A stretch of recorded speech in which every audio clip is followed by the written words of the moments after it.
Viagem a um mundo perdido. Vamos conhecer os lugares mais remotos do planeta. Na Sibéria, uma terra de gelo e fogo. Lá o planeta se mantém como no mais primitivo dos tempos. Vulcões entram em atividade diante das câmeras. E uma das maravilhas do hemisfério norte, o refúgio dos ursos pardos, os mais possantes mamíferos terrestres. No Polo Sul, vamos chegar às ilhas mais distantes de qualquer continente. Visitar a maior colônia de pinguins do mundo. 1 milhão de aves juntas numa só praia. É o que você vai ver agora no documentário Da Origem aos Mundos Perdidos. Uma produção francesa que o Globo Repórter exibe com exclusividade na TV aberta do Brasil.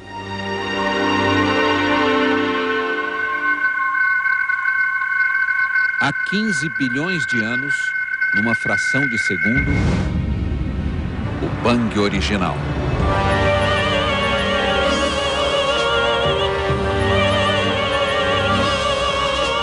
O universo acaba de ser criado.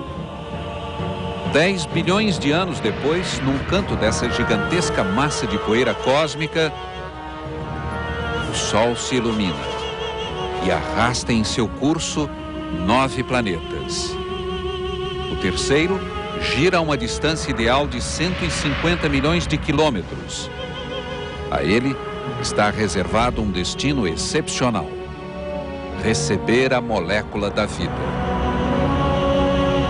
Durante os seus primeiros 500 milhões de anos, a Terra se transformou. A superfície em fogo se resfriou, virou gelo. Surgiram os oceanos, a atmosfera. Isso aconteceu há 4 bilhões de anos. Desse tempo, restou um lugar onde o planeta não mudou. Um mundo raro, estranho, perdido, quase improvável, que ainda guarda vivas as relíquias da origem da Terra. Nikolai Ilo está no extremo leste da Sibéria. Caminha sozinho na imensidão gelada, numa das mais belas paisagens do planeta. Não importa onde pouse o nosso olhar, ele diz. O que se vê aqui são esses cones quase perfeitos. Diante do pesquisador, o mais alto vulcão da Ásia, 4.850 metros. Esta gigantesca península concentra o maior número de vulcões ativos do planeta. O Kamchatka é mesmo um mundo perdido, que a Rússia manteve completamente fechado por mais de 50 anos. Aqui funcionou a base secreta dos submarinos nucleares soviéticos. Debaixo das gigantescas montanhas, o ventre da Terra ainda ferve. Esses vulcões, em permanente ebulição, vão ser estudados pelos especialistas da equipe.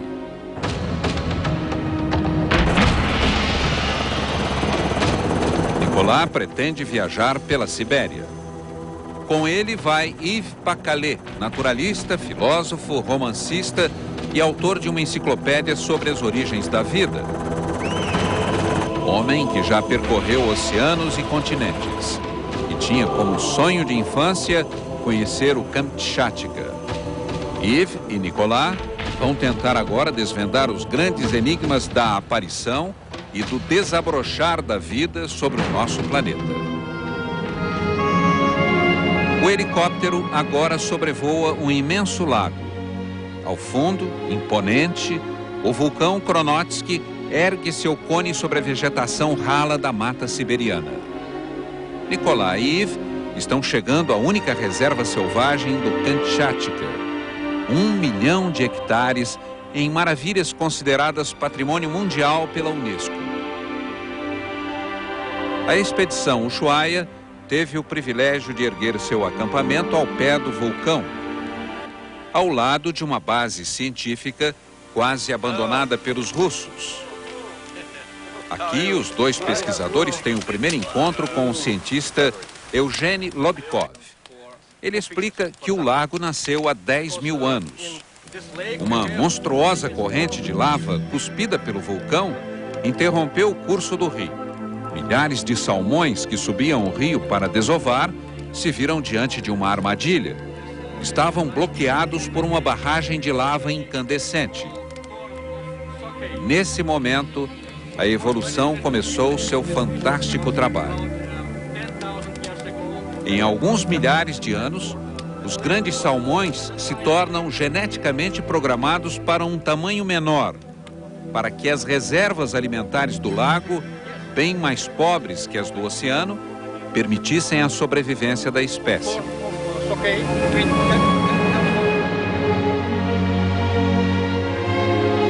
Um exemplo revelador: o poder da vida diante dos desastres naturais.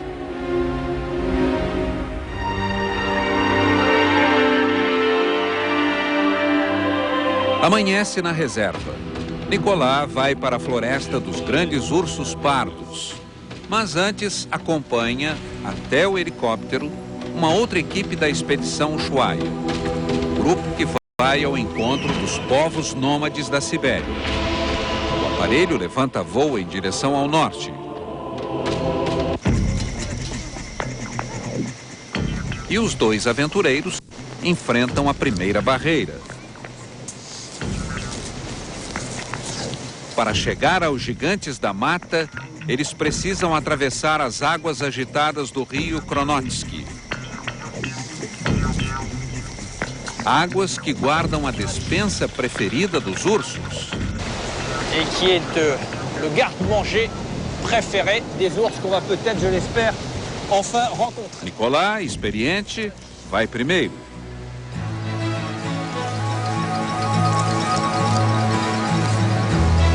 Desde a sua criação, o lago acabou por transbordar e abriu caminho para o oceano.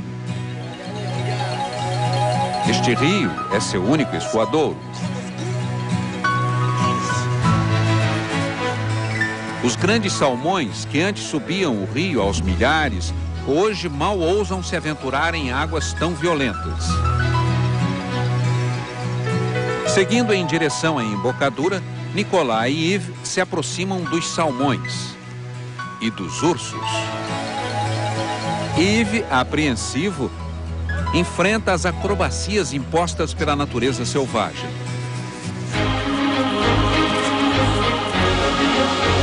Mas, apesar do medo, ele está encantado com tudo que vê. O vulcão imponente, coberto pelo gelo, parece flutuar sobre a mata verde. O Kamchatka, bem que poderia ser o tema do próximo romance de Yves.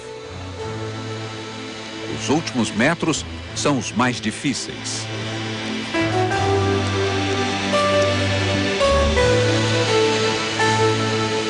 Mas a travessia finalmente está concluída.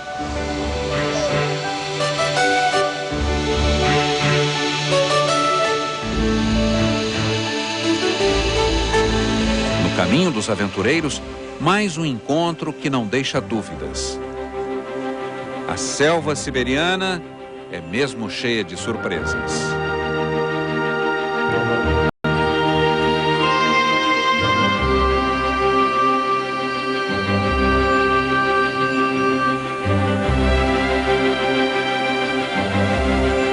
A longa caminhada rumo ao território de caça dos ursos está no fim. Eugênie Lobkov, que partiu antes, já se juntou a Nicolas e Yves. É ele quem identifica, no chão, as pequenas frutas que também fazem parte do cardápio dos gigantes.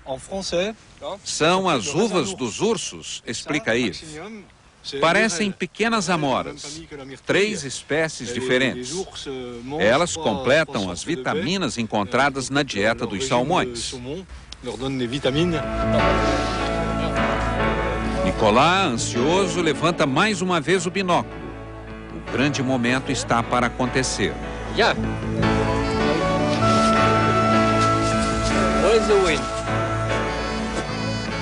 Passos cautelosos. Os cientistas sabem que estão perto e precisam tomar cuidado.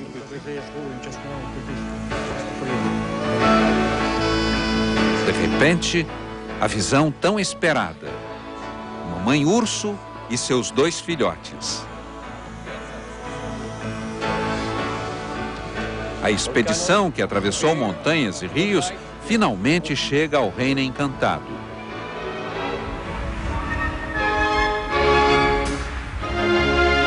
De longe, eles podem parecer imensos bichos de pelúcia, tranquilos, inofensivos, brincando, correndo em busca das frutinhas. Mas são mais fortes do que os famosos grizzly das montanhas americanas. O Kamchatka abriga a maior população de ursos pardos do planeta.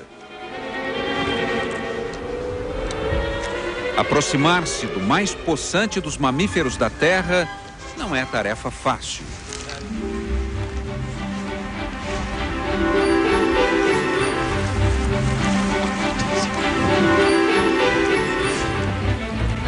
Um jogo delicado, perigoso.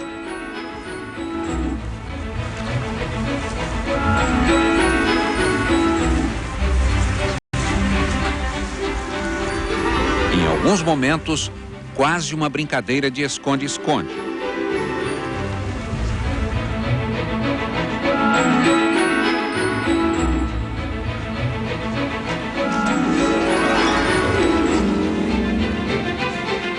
Os homens avançam, em silêncio, para que os ursos não se afastem.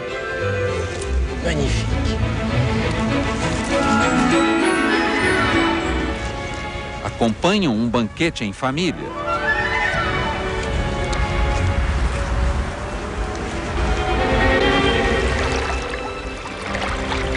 Atentos, calculam cada movimento.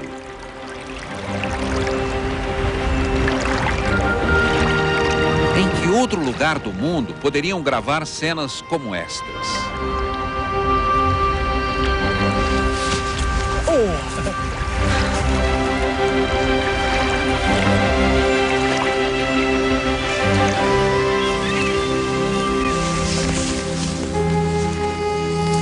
O olfato do urso é o mais desenvolvido de todo o reino animal, como o do tubarão. Diz uma lenda, quando a agulha de um pinheiro cai na mata, a águia a enxerga, o cervo a escuta e o urso sente o seu cheiro. Esta é uma região coberta pela neve durante 8 meses do ano. No verão, o rio se enche de peixes. É a desova. Depois da reprodução, os salmões morrem. Um destino inevitável, explica Yves. Les saumons meurent tous, c'est leur destin. Leurs tissus vieillissent en quelques jours. Os tecidos envelhecem em poucos dias. As defesas imunológicas acabam. E eles são atacados por todo tipo de doenças.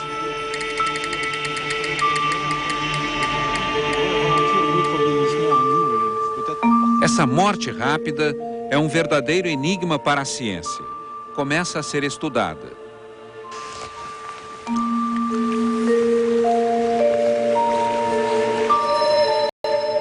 Especialistas querem isolar as moléculas que provocam essa aceleração. E, quem sabe, descobrir o caminho para retardar o nosso envelhecimento. Un ours là-bas. Un ours en haut là-haut. Mas, atenção, outro gigante se aproxima. É um macho. Mais um jantar está começando.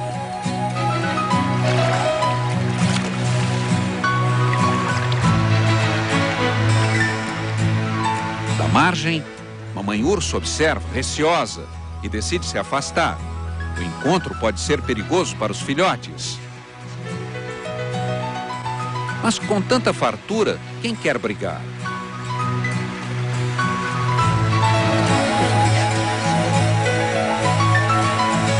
Sob o céu da Sibéria, a vida como no tempo mais primitivo.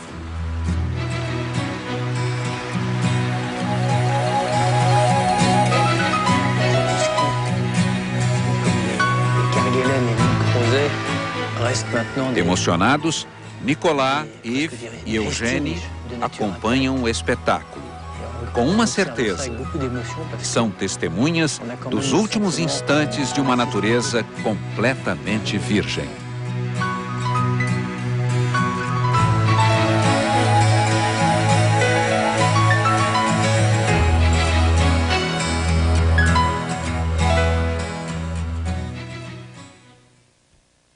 A maior colônia de pinguins do mundo, daqui a pouco.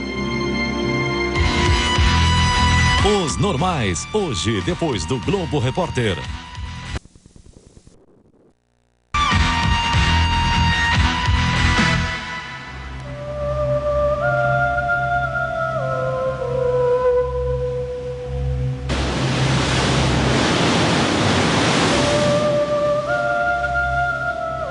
São raros sobre a Terra os lugares que permanecem como nos primeiros tempos.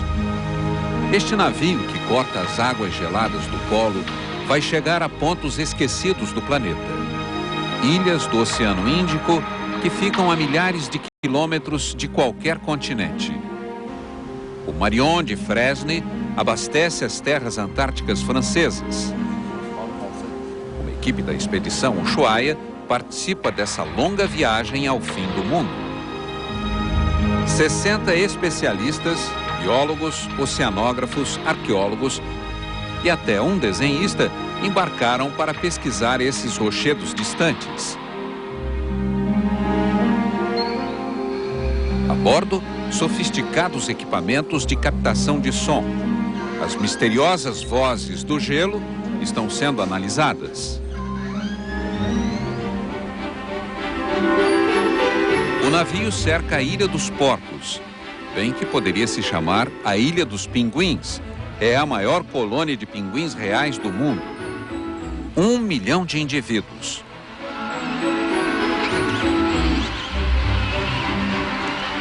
Quando chega a hora de chocar, eles se voltam para os rochedos para guardar seus ovos e revelam suas costas negras ou seu ventre branco.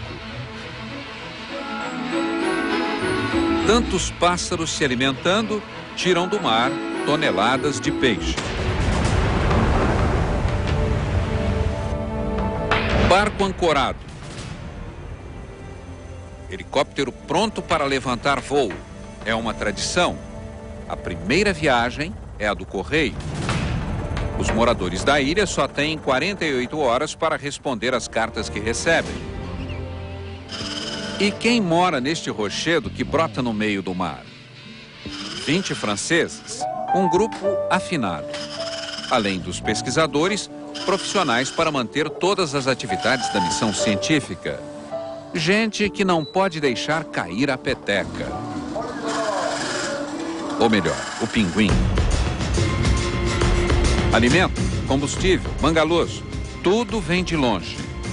O Instituto Polar instala verdadeiros acampamentos para os cientistas que precisam trabalhar fora da base.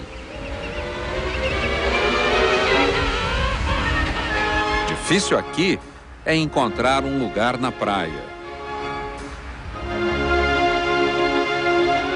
O artista já conseguiu seu espaço entre os pinguins e foi aceito pela colônia dos desajeitados. E trabalha tranquilo. Já os habitantes da Terra, quantos obstáculos.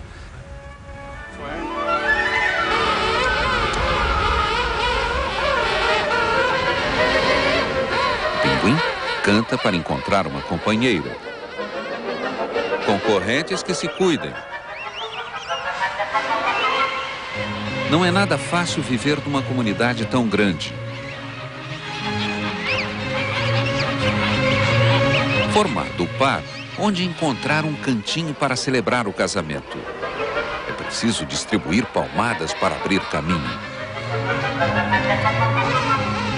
Sem direito a nenhuma intimidade, o esperado momento finalmente acontece.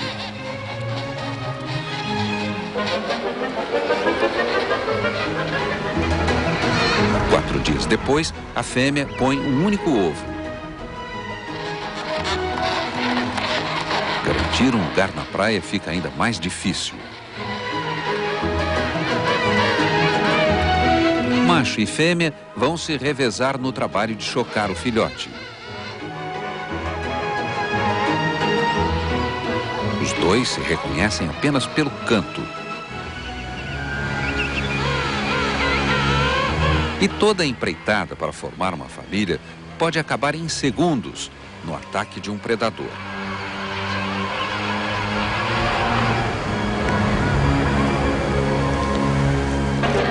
Se o ovo é bem protegido, 2 meses depois nasce um filhote quase tão grande quanto o adulto.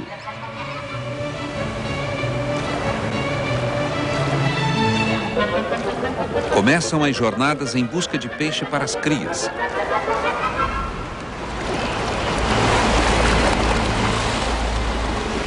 E os encontros indesejáveis.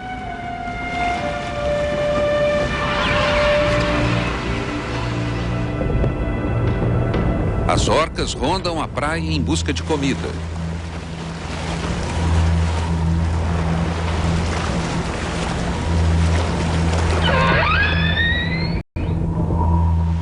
É preciso esperar que elas partam.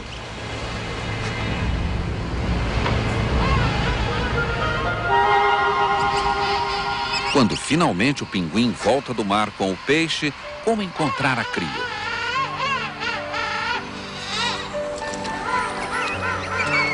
Mais uma vez, o canto é o documento de identificação. Pais e filhos se reconhecem pelo som.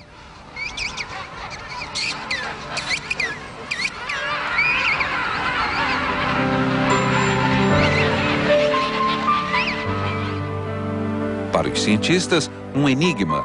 Como eles podem localizar os filhos no meio de 1 milhão de indivíduos?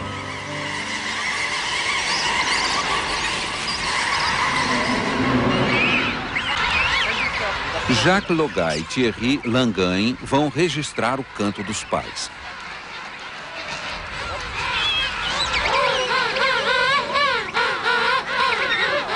E anilhar o filhote.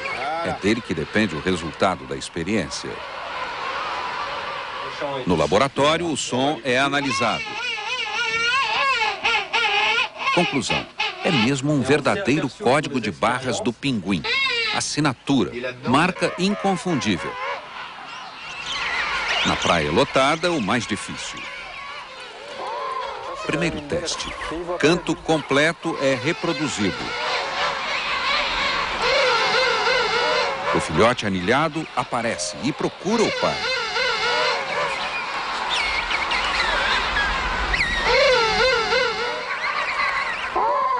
Segundo teste, uma montagem. Apenas a primeira sílaba sonora do canto é reproduzida, misturada a outros ruídos. Ainda assim, o filhote reconhece a voz paterna.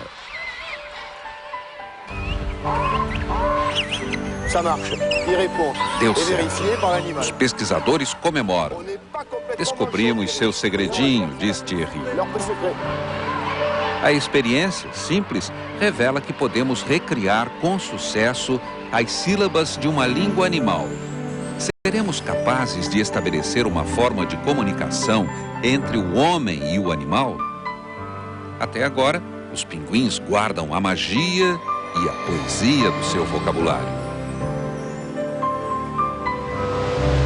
O navio francês avança em direção às ilhas do fim do mundo.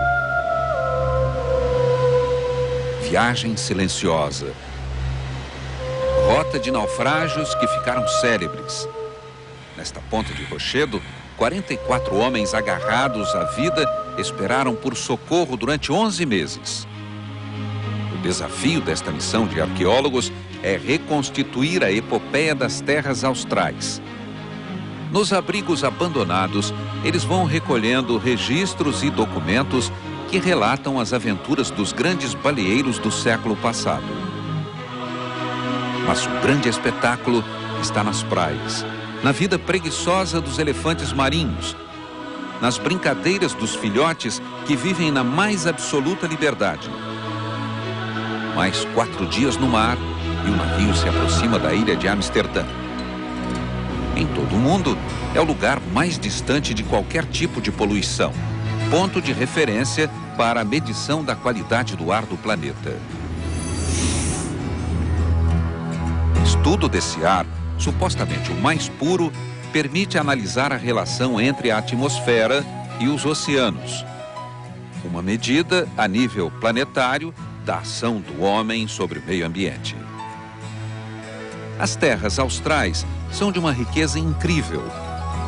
Santuários para os animais.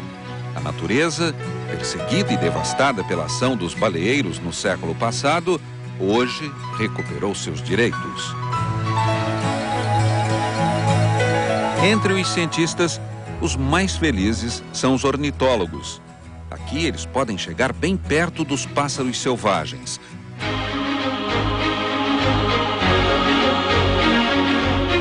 Acompanhar o majestoso voo do albatroz.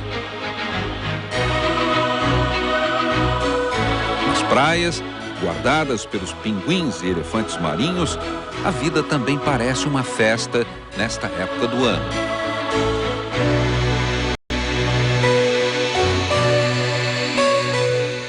E o artista pode, enfim, concluir sua missão. As imagens que ele captou aqui logo estarão nos selos postais franceses. Marion de Fresne vai começar a viagem de volta. Quando ele partir, estas ilhas, minúsculas dentro do grande oceano, estarão separadas do resto do mundo por longos meses.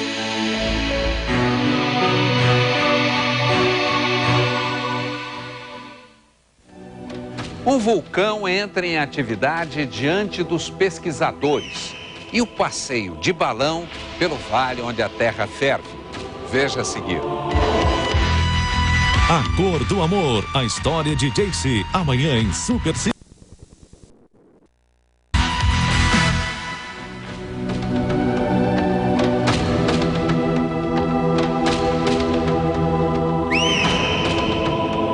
Esta é a terra dos vulcões que nunca adormecem. Os homens da expedição Ushuaia voam em direção à grande caldeira de Uzon, deslumbrados com a paisagem. Lá embaixo, o vale nascido das convulsões que estremecem a Sibéria. Aqui, há pouco mais de 7 anos, explosões cataclísmicas partiram a crosta terrestre. Destruíram a vida nos lagos e rios e decapitaram o cone do vulcão Karinsky. Como todos os vulcões da cintura de fogo, ele nasceu das placas teutônicas. A placa pacífica afunda, fazendo surgir em outros lugares as maiores fossas oceânicas da Terra. Ao afundar, o atrito aquece a Terra, produzindo esse magma pouco fluido, que tende a se bloquear na chaminé vulcânica. Quando o gás se acumula embaixo, o vulcão explode de um só golpe, provocando um cataclisma.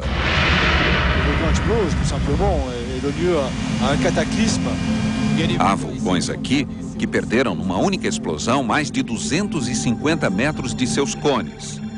Uma parte da montanha simplesmente desaparece, vira poeira e cinzas e chega a subir até 30 mil metros na estratosfera, provocando mudanças climáticas que podem durar anos. Agora, os aventureiros sobrevoam uma dessas bocas de fogo. Nicolas e Yves abrem a porta do helicóptero, querem ver tudo. No início dos tempos, a Terra era assim, milhares de vulcões. A energia saiu das entranhas do planeta durante os primeiros milhões de anos. De repente, diante dos pesquisadores, o vulcão lança sua fumaça para o alto. Um espetáculo impressionante. Olha essa magnífica coluna de fumaça de gás, de vapor d'água, que sobe a centenas de metros acima da montanha, diz Nicolas. Estamos assistindo aos caprichos do planeta.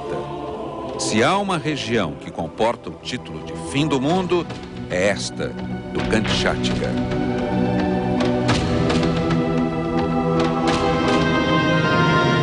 helicóptero se afasta e uma segunda cratera extraordinária surge na rota da expedição.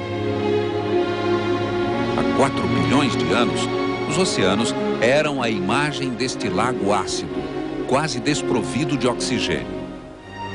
É desse caldo primitivo que vão surgir as primeiras células vivas, bactérias que vão se multiplicar e proliferar em proporções fenomenais. A alga azul faz parte dessas primeiras bactérias. Ela inventa a molécula da clorofila, capaz de transformar gás carbônico em oxigênio.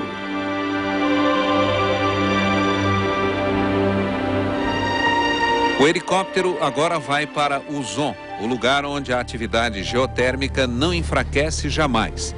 Aqui, até a pedra parece fecunda. Nicolas e Yves estão no coração do sistema vulcânico. Esta casa de madeira já foi um refúgio para cientistas que vieram estudar a geobiologia desse meio. Esses são os vestígios do que um dia foi um imenso vulcão, diz Nicolas. Estamos dentro de uma caldeira, ou melhor, um caldeirão, explica Yves. O pico da montanha vulcânica desapareceu numa fantástica explosão. Partiu para a estratosfera em forma de cinzas. Tudo desmoronou e o resultado é esse sistema extraordinário. A atividade vulcânica é residual, mas magnífica. Esse lugar é mágico, único. Encontramos aqui o modelo reduzido da Terra em sua origem, uma espécie de caldeirão, onde o mineral e a energia saídos das entranhas do planeta criaram as moléculas indispensáveis à vida. Caminhando, os dois aventureiros encontram pegadas de ursos. Eles vêm aqui para se aquecer e usufruir das vantagens dos vapores minerais. Mais uma caminhada no meio da fumaça e os dois pesquisadores encontram o que mais procuravam. Não parece nada demais, explica Yves, mas este caldo contém a vida em seu estado mais resumido. São bactérias em colônias. Elas carregam a célula mais simples que pode existir. Essas bactérias vivem da química do enxofre. Precisam de muito calor. Nicolas mede a temperatura da água, 80 graus centígrados. Essas formas de existência que não parecem nada são, de fato, nossos mais distantes ancestrais. É emocionante encontrá-las, diz Yves.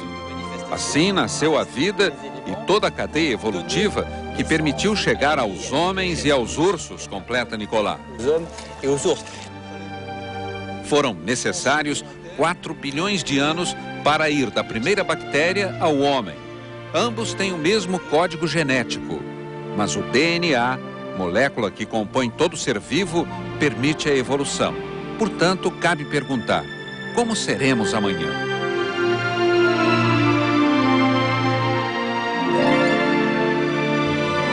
Nicolas e Yves estão agora na outra extremidade de Uzon.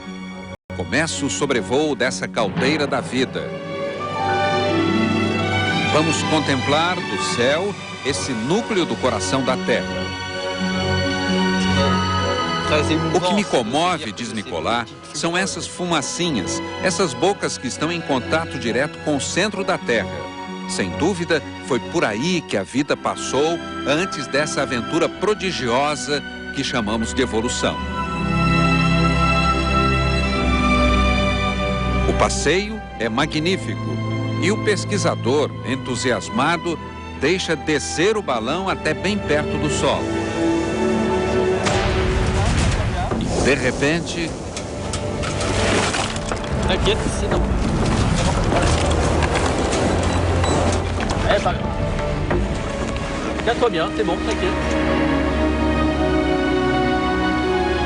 Mas foi apenas um susto. E os aventureiros voltam a flutuar sobre o fantástico mundo perdido.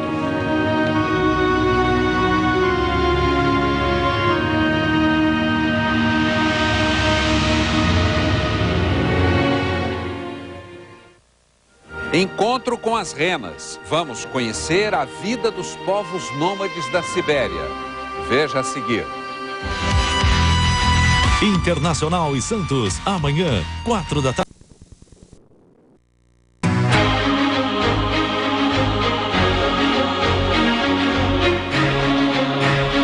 1.300 quilômetros.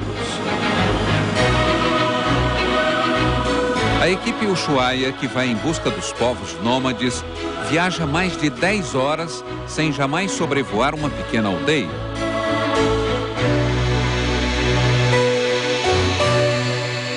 Nem mesmo a menor estrada.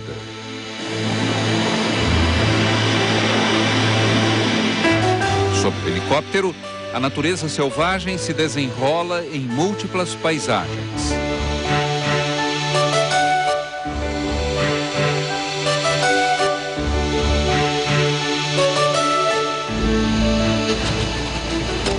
A segunda etapa da viagem é por terra. É nesta região da Sibéria que vivem as renas, criadas por causa da carne e da pele. Boris e seu grupo chegam aos territórios abandonados. Aqui vivem as tribos nômades dos criadores de renas, mamífero que exige grande mobilidade por causa da vegetação maltratada pelo duro clima siberiano. Primeiro encontro com os cavaleiros coriaques. Eles formam uma brigada de criadores. Acabam de passar 3 meses com uma tropa de renas e estão voltando para a aldeia. Boris aproveita para conseguir informações preciosas: o caminho do pasto e a localização exata da manada de renas. Na manhã seguinte, eles partem, desta vez uma viagem rápida.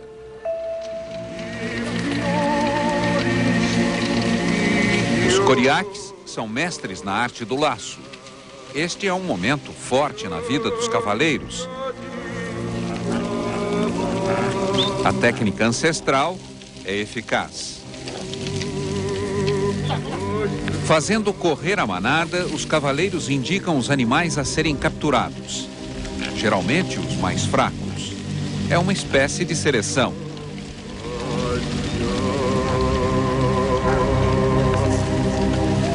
Três renas serão sacrificadas a facadas para alimentar a tropa.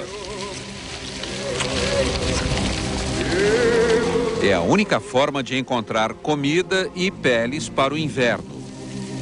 Esses homens não têm nada a não ser um punhado de chá e armas para se defenderem dos ursos e lobos.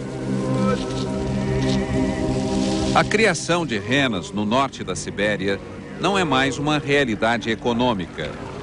Depois da queda do Império Soviético, a exportação da carne acabou. O custo do transporte, que só pode ser feito de helicóptero, ficou inviável. Mais grave do que a economia arruinada são as mulheres e crianças que precisam viver sem o chefe da família. Para conhecer os coriaques, é preciso encontrar as mulheres que se fixaram na cidade, agora russa, de Atchai-Vayan. Dizem que lá, a mais velha entre todas, impregnada das tradições xamânicas, conta a história de seu povo. Para um criador de renas, a mulher é a guardiã do fogo permanentemente aceso sob a tenda. Ela representa a coesão social. Aqui, apesar da miséria aparente, reina um calor precioso. Esse povo enfrenta o inverno polar com temperaturas que chegam a 40 graus negativos. O costume tradicional da tribo será encenado. Enquanto uma das mulheres começa a dança tradicional, a velha senhora conta a história de seu povo. A Revolução Soviética deportou os xamãs. Crianças foram afastadas dos pais, obrigadas a aprender russo e a renegar seus costumes. Os rebanhos de rena foram nacionalizados. As tradições foram denegridas pelas autoridades e as subvenções de Moscou tornaram dependentes os nômades. Hoje, eles não recebem mais nada, estão isolados e abandonados. Tudo o que querem é reencontrar suas raízes e reaprender a viver em família na mata. É por isso que essa mulher canta, pede paz e esperança. Quer ver preservados o céu, o sol, a lua, a terra e tudo que aqui vive, as plantas, os animais e os homens. O Vale dos Géiseres. Incríveis cachoeiras cortam as terras das águas escaldantes. Daqui a pouco.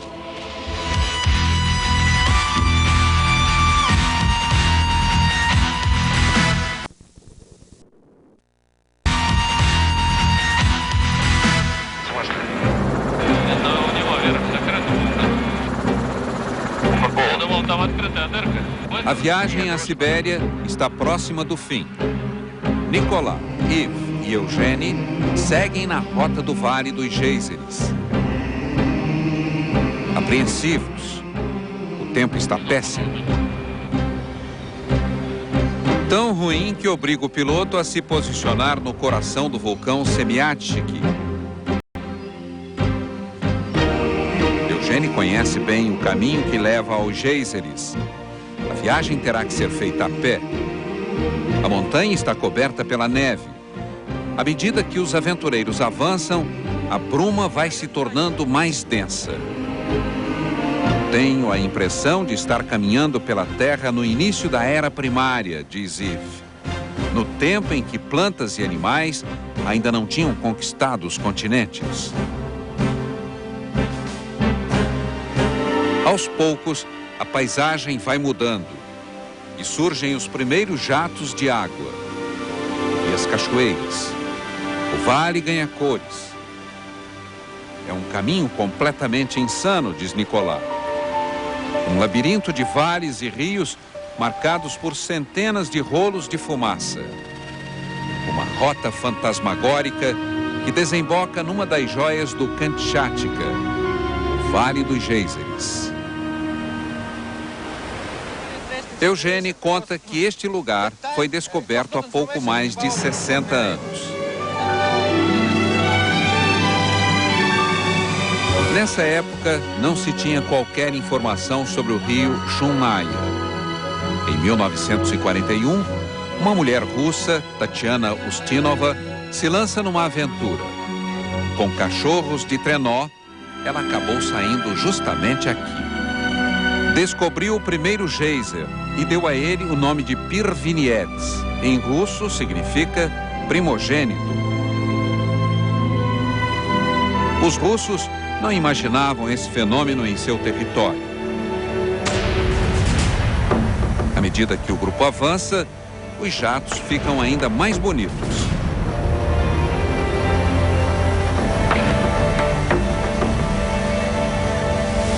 É de tirar a respiração, diz Nicolas. O Kamchatka é um hino à beleza do planeta.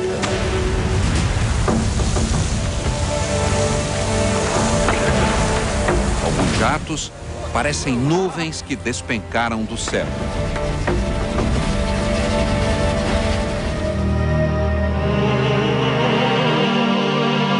Se pudéssemos expressar um desejo, diz Nicolas, é que depois desses 4 bilhões de anos, a Terra entre numa nova era e que o homem possa finalmente chamá-la de Idade da Razão. Nessa férica festa aquática, termina a longa expedição ao mundo perdido.